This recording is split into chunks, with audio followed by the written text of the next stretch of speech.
All right, I want to welcome everybody to our weekly episodes of Nomberg Law Live. Normally we're on Tuesdays, but we're on the fly this week. We are on Friday morning. I'm so glad that we are able to come together, and I want to welcome my guest and friend Seth Price, attorney out of the DC area. Seth, thank you for making some time for us today. How are you doing, bud? Thank you for having me. B, a All right. pleasure to be here. We know each other probably more through social than in person. Mhm.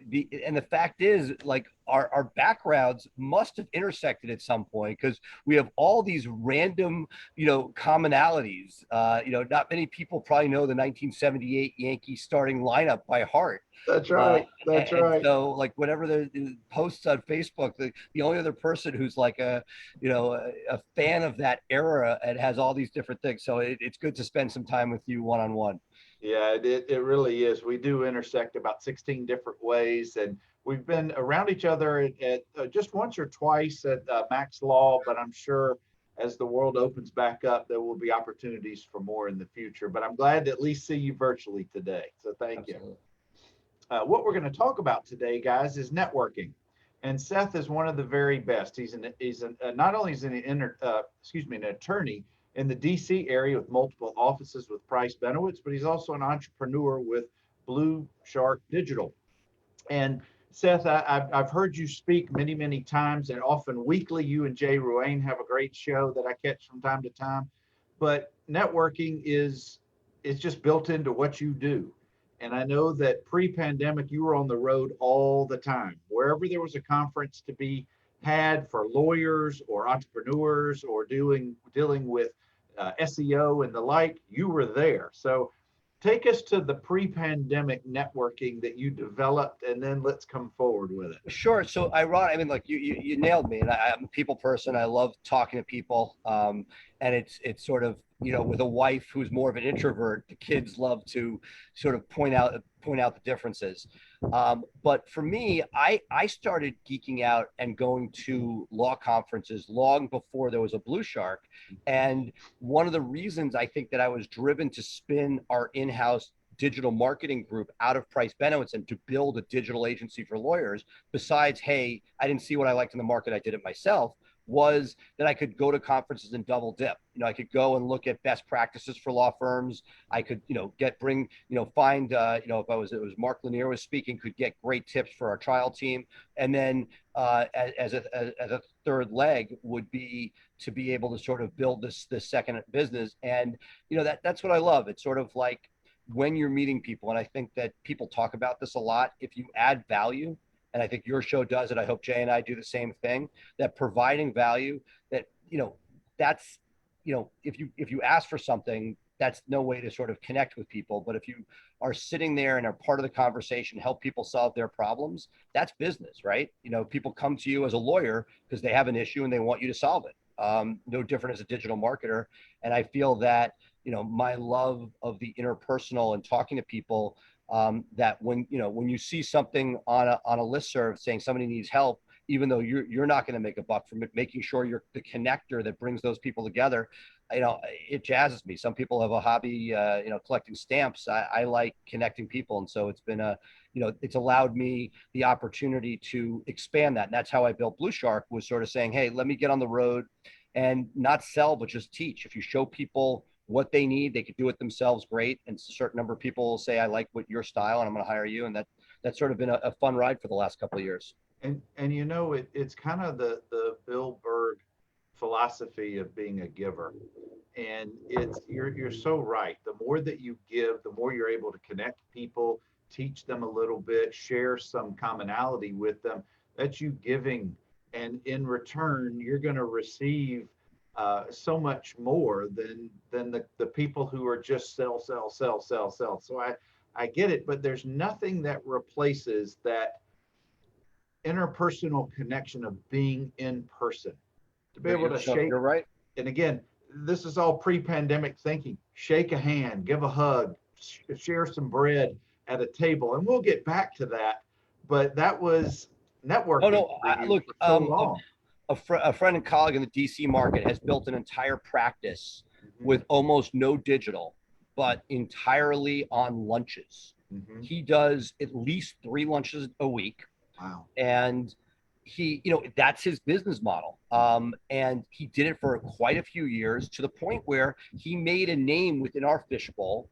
And there was one thing that I took from my lunch with him. I mean, I've done a couple over the years, but one thing about a recent lunch, and again, at this point, especially in certain markets, this is not going to work as well in a pure B2C market. Mm-hmm. And one of the things I learned a lesson of is, as much as I love networking, going to one of those BNIs or different local networking groups, I couldn't find a home there. I'm sure if I stayed there long enough, I would get a referral, but I couldn't see a good return on my time.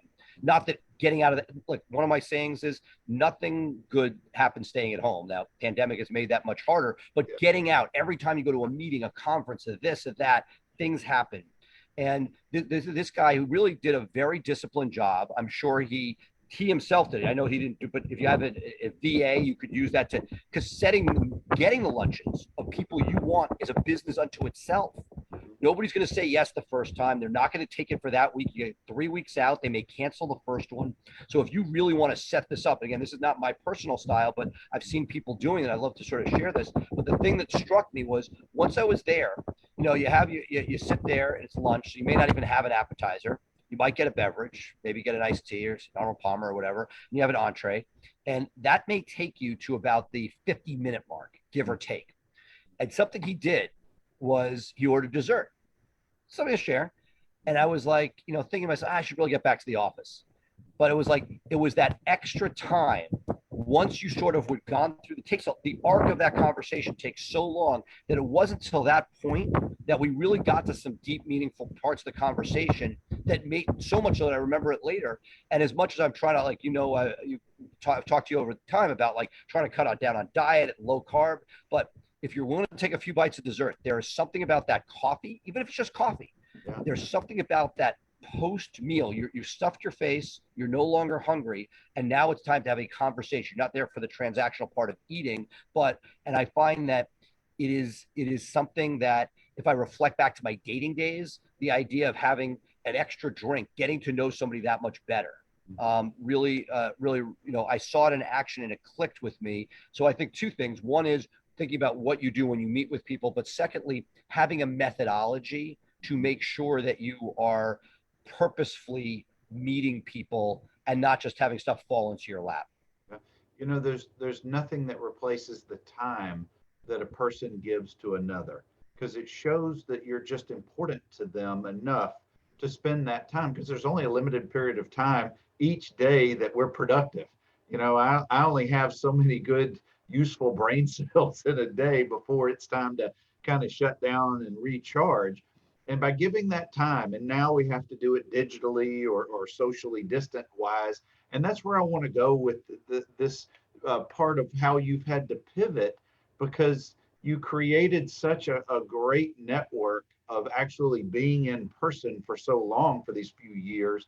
But now we have to do it like we're doing it now. We have to look at each other on screen and talk.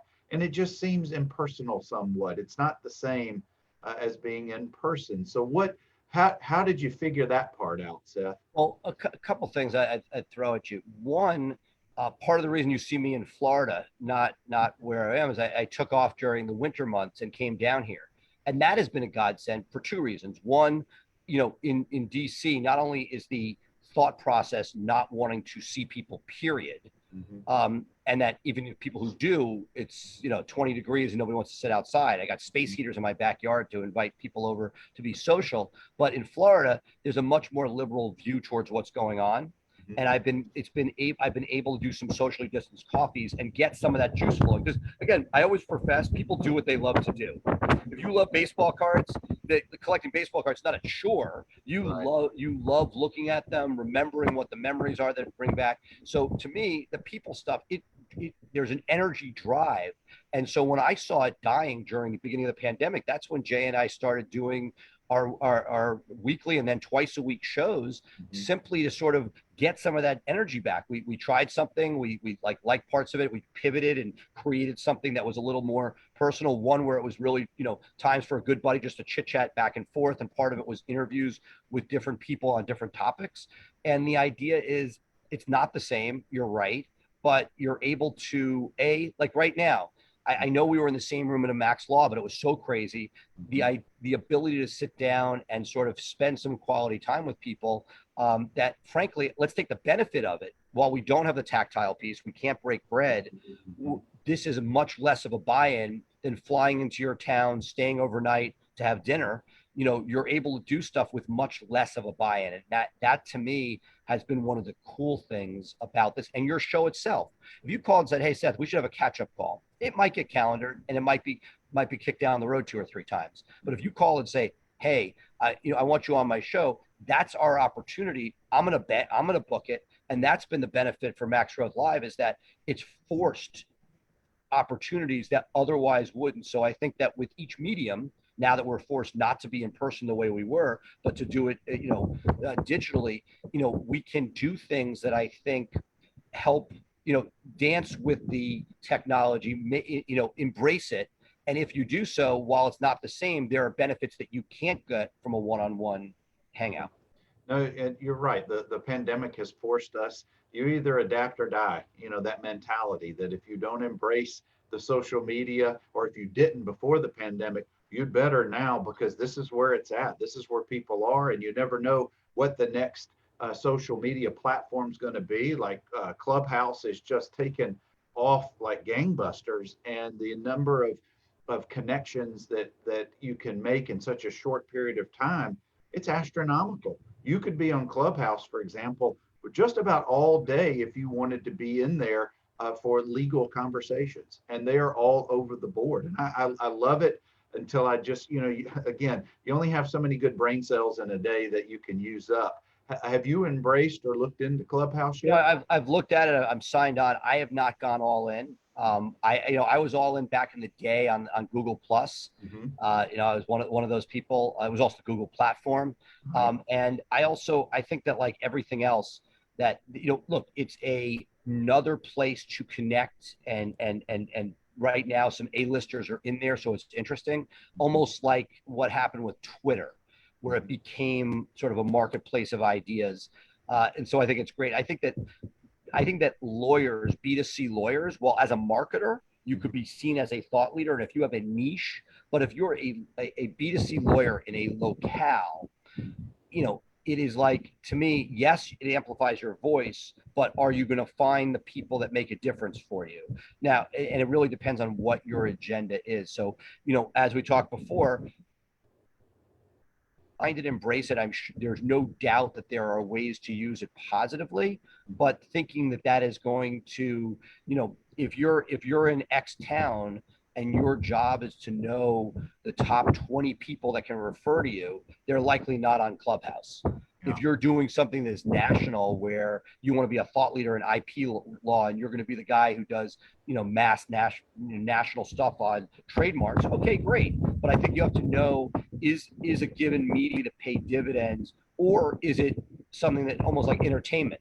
You could do Netflix, you could be on Clubhouse, and figuring out what is it a good use of time. I'm personally, I think, trying to figure out where it is, and also what is the short-term blip at the beginning, and what will it be going on? Because as we saw with Google Plus, it was incredibly powerful, but the public left and the marketers remain. Just like LinkedIn, has there are parts of it that are great, but there's some of it that's just putting you in sales funnels, and figuring out what you can do to embrace the positive without getting time sucked into the negative.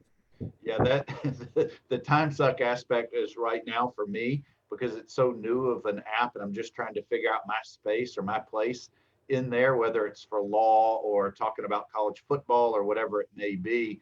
But it's another way I think people are learning or figuring out how to connect with others, from maybe in marketing or maybe a networking standpoint. And guys, I'm talking with attorney and entrepreneur Seth Price, and he does such a great job of networking, whether it's virtually or in person over the years. And we're talking about how the transition during the pandemic, and hopefully when the world opens back up, maybe later this year, we can get back to those in-person conferences and those in-person events. And do you have any at this point, Seth, from a national standpoint on your calendar, or not quite there yet? Well, right now, the first conference that sort of held itself out as being, hey, we're opening national trial lawyers in NTL in May. And Vista Consulting is doing something in May as well. Those are the first two. Everybody else that's sort of on my radar that I can think of, AAJ has a summer conference in Chicago, I believe in July, and then most sort of entrepreneurial groups are sort of October, November. They're taking the safe route of like, why not push as far as possible? You're starting to see people. I'm watching again. It's very interesting to see the different perspectives in a South Florida than Northeast, where the West Coast of Florida, there's no COVID, no mask, no COVID, no nothing. So getting together is not a big deal. What I think is happening is people in those markets are really watching who has antibodies, and they're looking at it's not just who. And if sadly that test, we had some doctors on our weekly show early on. The antibody test has never really worked. I don't know if it's gotten any better, but it really hasn't demonstrated. People with COVID don't show antibodies. People without COVID are like all sorts of craziness. But I think people are looking at, hey, I've had COVID with an X period of time where you feel safe, and people are starting to handicap how to put themselves in a safe place reasonably. That said, large scale conferences, I think it's still to be determined. But I was hoping, and we saw some inkling of this that never happened, that there would be insta tests that you could do going into a sporting event to really give you peace of mind. It hasn't taken off as quickly as you would like, and the vaccine rollout certainly has not gone as quickly as anybody would like. And so, I think the jury is still out. Those May dates, I'm hopeful happen, because I personally I'm rooting for it. But as people who are sort of, particularly anybody who is Northeast centric and has that mindset, I don't see the world fully opening up until the October, period. Well, Seth, that's the time period I'm kind of targeting. I've got two potential seminars or conferences on my calendar, including one where I'm hoping to see you and our mutual buddy Mitch Jackson in October with Max Law, assuming that they're able to put that together. So maybe by October, the Yeah, world. I think that Max Law did a good job of kicking the can far. And again, it's like anything else. You reevaluate. The good news is hotels are being as flexible as possible. There may be a break point. What I'm curious to see is this is another business question. It's sort of like there's going to be a point where stuff really opens up. Mm-hmm. And the question is the whole world on board or not? How is that looking? So, I mean, look. You're right. Everybody has their own opinions, their own approach to this. And I just hope that I hope that as we open back up with the United States and rest of the world, that civility will be there much more so than maybe it has been in the past.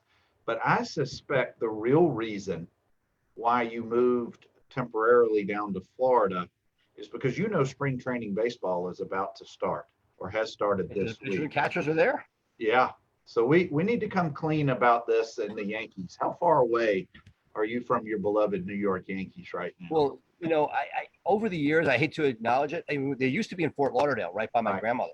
And I used to go, and the access was amazing. My grandfather passed away before, long before my grandmother, and so a gentleman in the building used to take me to the spring training game. She had no interest, and he wanted to go. And he was the baby Yankees, or the Double A Yankees, managed by Dent, were in Fort Lauderdale, and he would take me to the games. We've temporarily lost Seth, but I suspect he'll be back in just a second. He's a pro at dealing with Zoom and online, so we'll give him just a minute. But I do want to say good morning to Mitch out in California. Thank you for stopping by. Steve Lefkoff. We've got several folks who've been in and out of our talk for the last few minutes.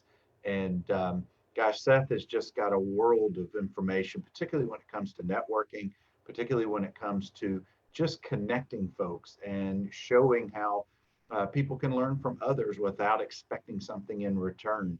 Seth and Jay Ruane on the Max Law Facebook group do a couple of days a week show, and they just share such great information for so many people.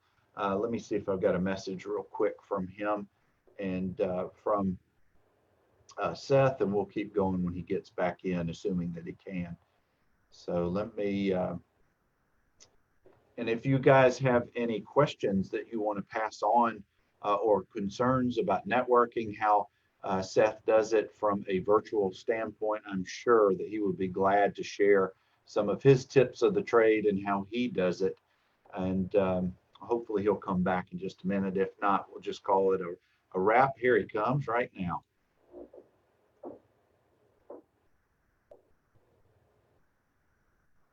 I told you he was a pro at this and be able to get back.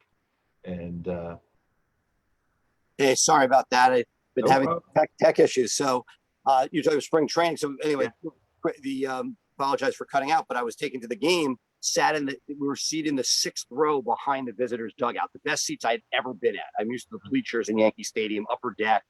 And the guy complained because the wire from the dugout to the backstop was blocking us, and his usher friends from when the AA guys were there, we got moved to different seats.